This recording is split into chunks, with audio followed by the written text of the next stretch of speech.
Hello everyone, मैं सहजवीर संधू आपका मेरे चैनल पर स्वागत करती हूँ। आज मैं लेके आई हूँ आप सबके लिए MCQ NCERT CBSE class 7th। Subject है हमारा science, chapter number 11 transportation in animals and plants. यानी एनिमल्स और प्लांट्स में, पेड़ पौधों और जीव जंतुओं में ट्रांसपोर्टेशन कैसे होती है, यानी उन्हें जो ज़रूरत की चीज़ें हैं वो उन्हें कैसे प्राप्त होते हैं या कैसे उन्हें पहुंचाई जाती हैं। इस चैप्टर में हम उसी के बारे में देखेंगे। Now it's time to start. Our question number first कह रहा है, यहाँ पे आपको मेरे आंसर देने से पहले अपना आंसर कमेंट बॉक्स में ज़रूर लिखना होगा। यानी जब तक आप मेरा आंसर देखें, जब तक मैं क्वेश्चन अंडरस्टैंड करा रही हूँ, जब तक मैं आपको टाइम दूंगी आंसर देने का, तब आप अपना आंसर कमेंट बॉक्स में ज़रूर लिखें इन सभी क्वेश्चंस का जो आज हम इस चैप्टर में डिस्कस करेंगे MCQs के दौरान। हमारा फर्स्ट क्वेश्चन है, मार्क ट्रू और फॉल्स। हमें ट्रू और फॉल्स मार्क करना है। इसमें ट्रू के लिए हम T यूज़ करेंगे और फॉल्स के लिए हम F यूज़ करते हैं। हमारा ए ऑप्शन कहता है, ए वाला part, blood is flood which flows in the blood vessels. जो ब्लड है वो बिल्कुल एक लिक्विड सा फ्लड है जो फ्लो करता है ब्लड वेसल में। इसका आंसर आपको देना होगा जल्दी से जल्दी कमेंट बॉक्स में मेरा आंसर देने से पहले। बी पार्ट कहता है, WBC means white ball cells. यानी जो ये WBC है शॉर्ट फॉर्म है, उसका जो फुल फॉर्म है, इसकी जो फुल फॉर्म है वो वाइट बॉल सेल्स है। सी कहता है, हीमोग्लोबिन कंटेन्स रेड फिगमेंट। यानी हीमोग्लोबिन के अंदर रेड फिगमेंट होती है।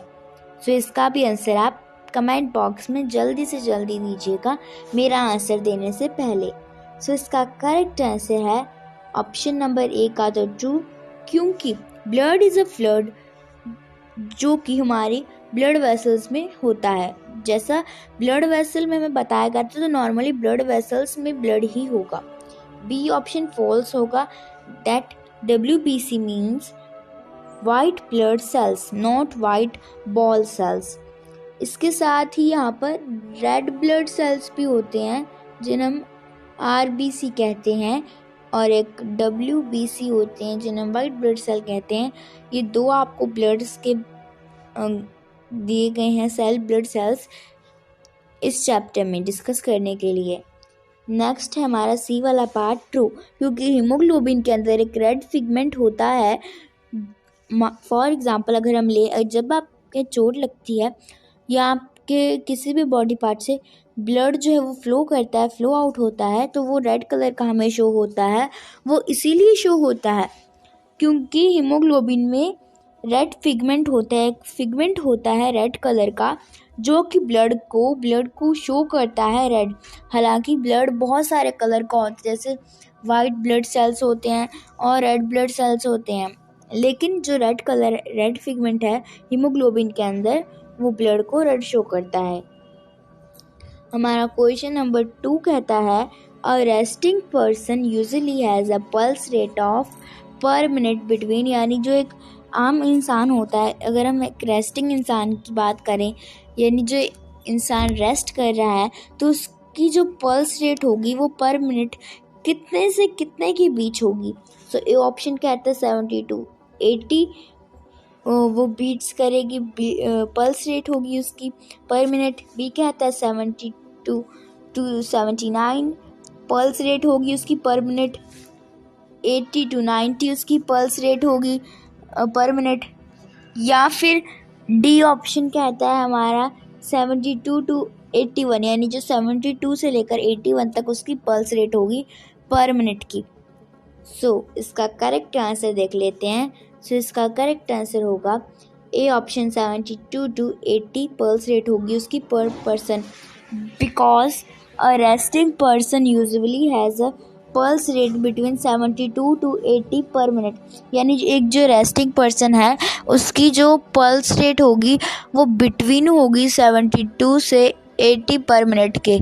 पल्स रेट आप यहाँ से हम अपने हैंड के जो ऊपर वाला हिस्सा होता है वहाँ पर हम फील करते हैं हमारी हार्ट बीट, और इसको हम पल्स रेट कहते हैं कि हमारा हार्ट कितनी बार रेट कर रहा है।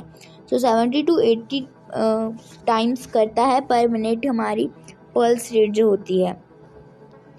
क्वेश्चन नंबर 3 है अब हमारा, वेंस आर, यानी वेंस क्या है?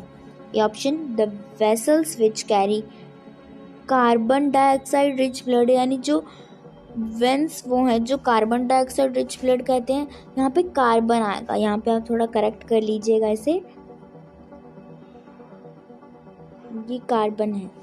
बी है कहता है हमें, the vessels which carry oxygen rich blood, यानी जो वेसल्स जो है जो कि रिच ब्लड तो कैरी कर रही हैं जैसे पहले ए वाले ऑप्शन में था, लेकिन यहाँ पर ऑक्सीजन कैरी कर रही है, वहाँ पर हमें कार्बन डाइऑक्साइड कैरी कर रहे थे वो।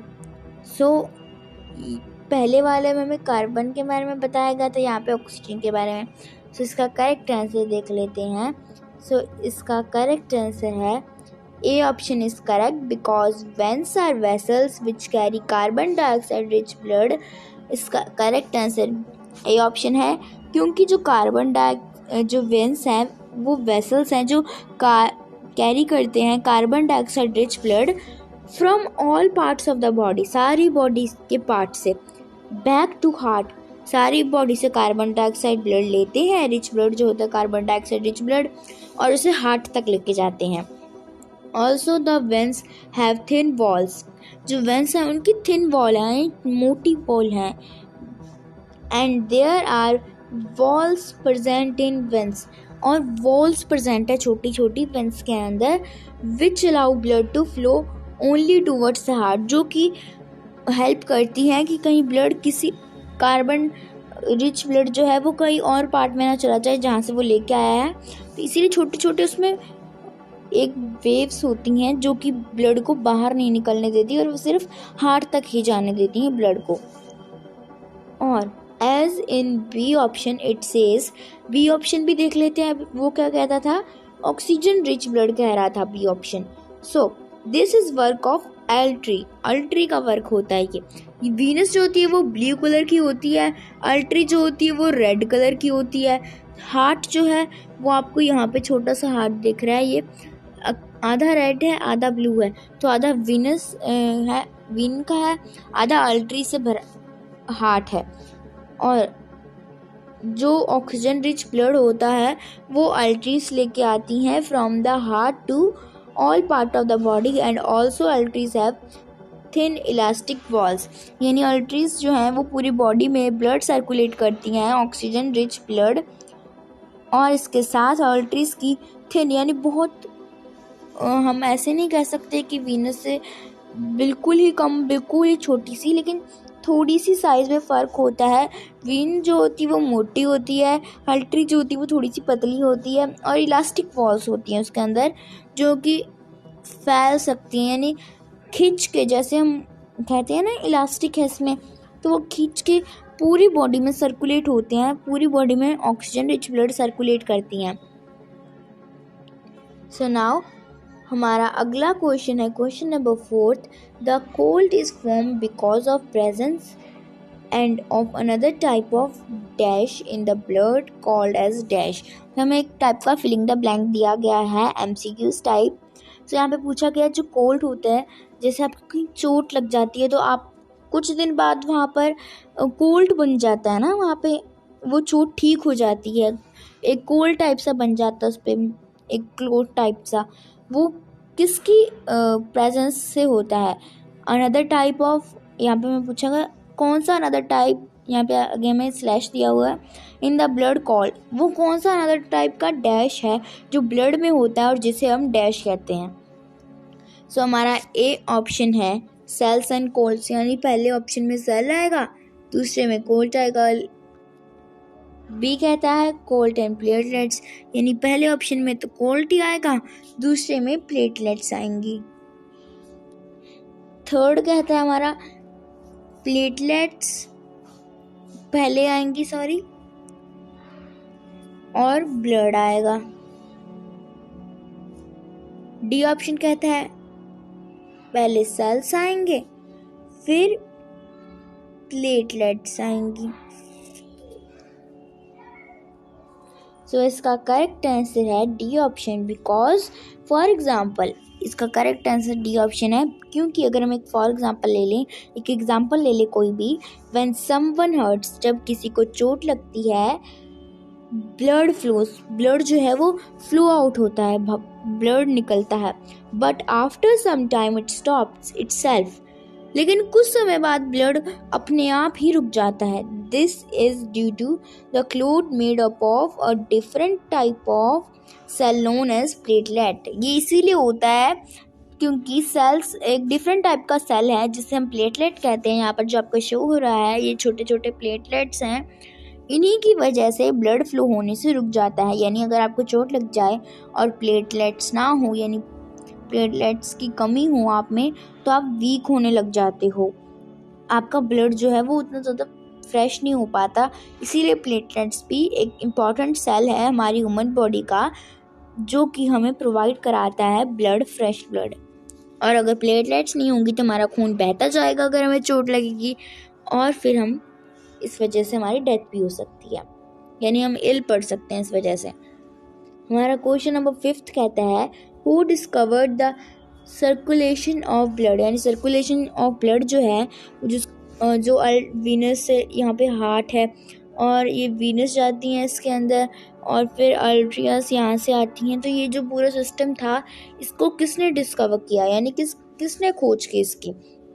ये ऑप्शन कहता है विलियम हार्वी, यानी विलियम हार्वी ने की, बी कहता है हार्वी मैरी ने की, सी नील आर्मस्ट्रॉन्ग, या डी चार्ल्स बेबेज।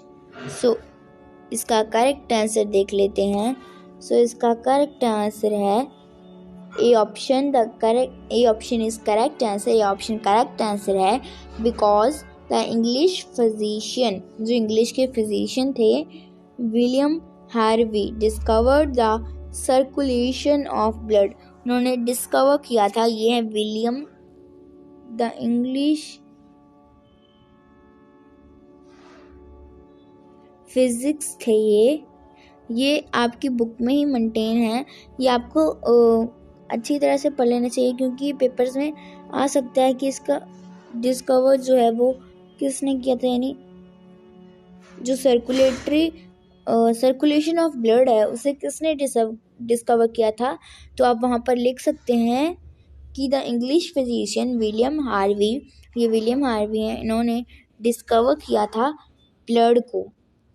और अगर हम बाकी अपने ऑप्शंस की तरफ देखें, सो ए वो ऑप्शन तो मैंने आपको बता दिया करेक्ट आंसर है। ये ऑप्शन तो इसका बी हार्वी मैरी, तो हार्वी तो उनकी नहीं, ये लास्ट वाला वर्ड हो गया, लेकिन मैरी तो यहाँ पे हम किसी मैरी तो वुमेन हो गई और यहाँ पे हम वुमेन की बात नहीं कर रहे हैं। नील आर्मस्ट्रॉन्ग तो वो थे जो पहले मैन थे, जो कि ये हम पर्सन भी कह सकते हैं, पहले पर्सन थे जो कि मून पे गए थे, जिन्होंने मून पे लैंड किया था और उनके फुट्स के निशान अभी पे है। सो ये भी रॉन्ग, ये भी रॉन्ग हो गया। चार्ल्स बेबेज तो जिन्होंने कंप्यूटर को बनाया था, कंप्यूटर को उन्होंने इन्वेंट किया था। सो चार्ल्स बेबेज ने तो कंप्यूटर को इन्वेंट किया था, सर्कुलेशन ऑफ ब्लड को नहीं किया। सो ये भी गलत हो जाएगा, तो बचा सिर्फ विलियम हार्वी।